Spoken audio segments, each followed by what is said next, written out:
ایک طویل عرصے سے پاکستان اپنے ٹریڈیشنل دشمن بھارت کے بارے میں ہائیبریڈ وار کا چرچا کر رہا ہے اور دنیا کو چیخ چیخ کے بتانے کی کوشش کر رہا ہے کہ اس ہائیبریڈ وار کا مقصد پاکستان کے خلاف انٹرنیشنلی انکریکٹ انفارمیشن پھیلانا ہے، فیک نیوز پھیلانا ہے، پاکستان کے بارے میں پاکستان کو ڈیفیم کرنا ہے۔ لیکن اب اس بات کی تصدیق اور کنفرمیشن جو ہے مختلف انٹرنیشنل سورسز نے بھی کرنا شروع کر دیا ہے، جو کہ پاکستان کے لیے بہت خوش آئند بات ہے۔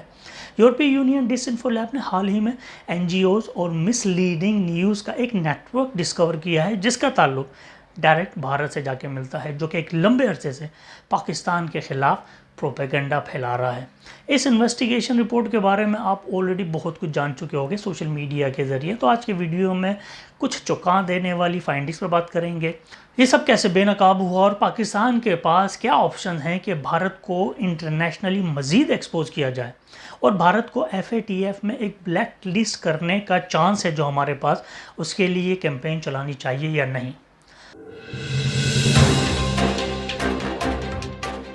یورپی یونین ڈس انفو لیب کے ایگزیکٹو ڈائریکٹر الیگزینڈر ایل فلپی نے کہا ہے کہ حال ہی میں ایک این جی اوز اور مس لیڈنگ نیوز کے ایک نیٹ ورک کو ڈسکور کیا گیا ہے، جس کے تانے بانے بھارت سے جا کے ملتے ہیں، جو کہ ایک لمبے عرصے سے پاکستان کے خلاف پروپیگنڈا پھیلا رہا ہے۔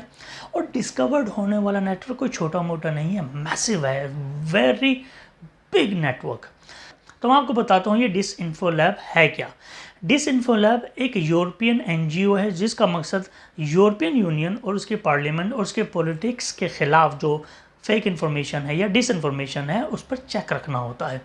ڈس انفو لیب کا کہنا ہے کہ نیو دہلی میں موجود شری واستو گروپ سے جڑا یہ ایک آرگنائزڈ اور بڑا آپریشن ہے، جس کے کئی جھوٹے میڈیا آؤٹلیٹس، فولس آئیڈینٹیٹیز ہیں، جو کہ ایک لمبے عرصے سے بند این جی اوز کو پک کرتے ہیں، ان کو ایکٹیویٹ کرتے ہیں، جن کا مقصد یورپین یونین اور دنیا بھر میں پاکستان کے نیگیٹو امپریشن کو کریٹ کرنا ہے اور اس کو بڑھاوا دینا ہے۔ جبکہ یورپی یونین کا اس ڈس انفو لیب کی فائنڈنگ کے بارے میں کہنا ہے کہ اس کیمپین کا یا اس فائنڈنگ کا گورنمنٹ آف انڈیا کے درمیان کوئی تعلق نہیں بنتا ہے، وہ تو کہیں گے ہی نا۔ مگر یورپی یونین کی اس بات کو، اس سٹیٹمنٹ کو رد کرتے ہوئے اس کے جواب میں پاکستان کے فورن آفس نے سخت بیان جاری کیا ہے، جس میں کہا گیا ہے کہ بھارت نہ صرف پاکستان کے خلاف فالس انفارمیشن پھیلاتا ہے بلکہ پاکستان کے امیج کو بھی خراب کرنے کے لیے انٹرنیشنل آرگنائزیشنز کو گمراہ کر رہا ہے۔ یہ فائنڈنگز دونوں کنٹریز کے درمیان ٹینشن میں مزید اضافہ کریں گی، اور دونوں کنٹریز آپس میں ویسے بھی 3 جنگیں لڑ چکے ہیں اور 2019 میں ایک جنگ کے قریب سے گزر چکے ہیں۔ یورپی یونین ڈس انفو لیب کی انویسٹیگیشن سے معلوم ہوا ہے کہ کم از کم 10 بینڈ این جی اوز اور انڈسٹری سے ایفیلیٹڈ انسٹیٹیوشنز کو دوبارہ ریسٹورڈ کر کے یونائٹڈ نیشنز کے ہیومن رائٹس کے ادارے اور دیگر فورمز پر ڈپلومیٹس کی لابنگ کے لیے استعمال کیا جا رہا ہے۔ فور ایگزامپل ایک این جی او ہے جس کا نام سی ڈی او پی ہے، وہ 1970 میں ڈس فنکشنل ہو گئی تھی، جس کو سن 2000 میں دوبارہ ایکٹیویٹ کر کے یونائٹڈ نیشنز کے ساتھ الائن کیا گیا ٹو ہولڈ دا ایونٹس اور پینل ڈسکشن کے لیے، اور ان سب کی بیس جا کے ملتی ہے شری واستو گروپ کے ساتھ، جو کہ بیسیکلی انڈین را ہے اور را ہی اس کو فنڈ کر رہا ہے۔ لیکن اب پاکستان کے لیے پریشان کن بات یہ ہے کہ جن این جی اوز کا ذکر آیا ہے اس پوری رپورٹ میں وہ یونائٹڈ نیشن سے ریکگنائزڈ ہیں، اور یہی گروپ 2017 میں جنیوا میں آزاد بلوچستان کے پوسٹرز کے پیچھے بھی تھا۔ بھارت پاکستان کے صوبہ بلوچستان میں ایک لمبے عرصے سے ٹیررسٹ ایکٹیویٹیز کو ہوا دے رہا ہے، جس کا مقصد کشمیر پر بھارتی مظالم سے اٹینشن ڈائیورٹ کرنا ہے، سب کو معلوم ہے۔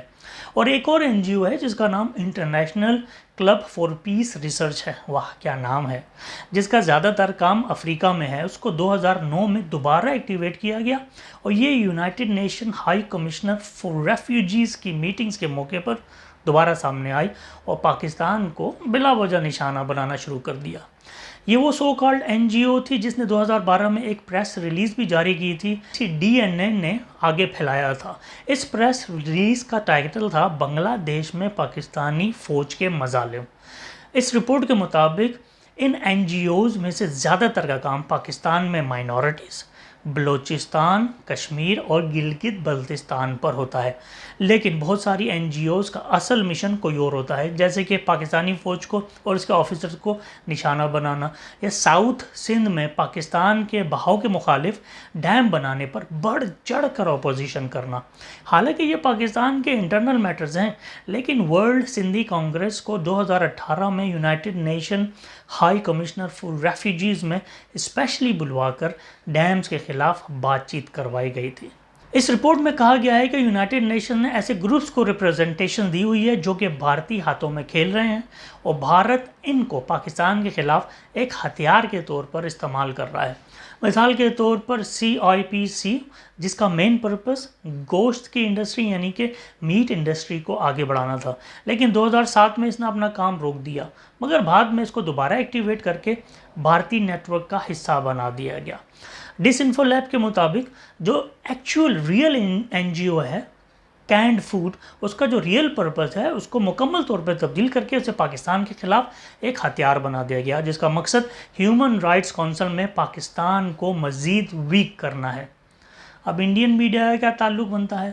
بھارتی ڈس انفارمیشن گروپ 700 سے زائد من گھڑت میڈیا آؤٹلیٹس کے سر پر کام کر رہا ہے، جن کا مقصد پاکستان کے خلاف جھوٹا پروپیگنڈا کرنا ہے، اور یہ تمام شری واستو گروپ سے تعلق رکھتے ہیں۔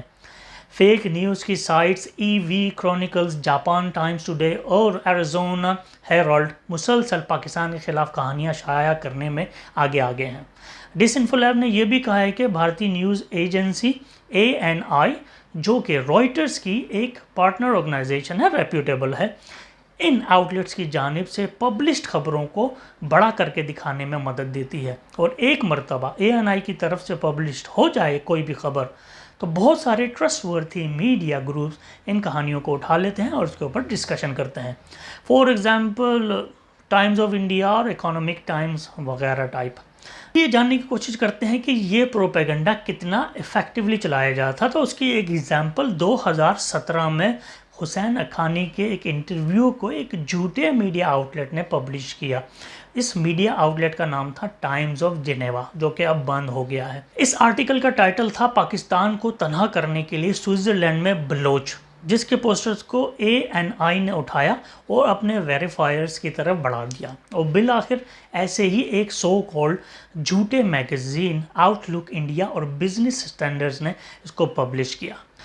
پاکستان میں اس وقت سو کالڈ لبرلز جیسے کہ حسین حقانی، مرحومہ عاصمہ جہانگیر، گل بخاری، عارف اکھیجا، طارق فتح اور اس طرح کے کئی نام نہاد کالمنسٹ، جرنلسٹ اور ریپوٹیشن رکھنے والے سریواستو گروپس کے ٹولز بنے ہوئے ہیں، اور پاکستان اور پاک آرمی کو ڈی فیم کرنے میں کوئی کسر نہیں چھوڑتے۔ میں حیران ہوں کہ جب سے انڈین کرونیکلز کے نام سے یہ رپورٹ پبلش ہوئی ہے، بھارت کو تو چپسی لگ گئی ہے، مگر پاکستان میں اس پر زیادہ بحث نہیں کی جا رہی، سوائے سوشل میڈیا پر کچھ انڈیپینڈنٹ جرنلسٹ کے اور انفلوئنسرز کے۔ آپ اس بات سے اندازہ کر رہے ہیں اس قسم کی رپورٹ پاکستان کے خلاف پبلش ہوتی تو اس وقت انڈین میڈیا میں دھمال مچا ہوا ہوتا، اور پاکستان کے بارے میں چیر پھاڑ کر رہے ہوتے درندوں کی طرح۔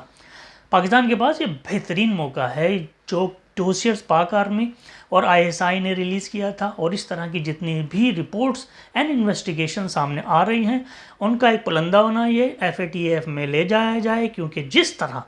بھارت پاکستان کو FATF میں بلیک لسٹ کروانے کے لیے سر تن من دھن کی بازی لگا رہا ہے، پاکستان کے پاس یہ اوتھینٹک اینڈ گولڈن چانس ہے انڈیا کو بلیک لسٹ کروانے کے لیے، اور یہ بہت ضروری ہے میں سمجھتا ہوں، کیونکہ اس سے انڈیا کا گھمنڈ ٹوٹے گا۔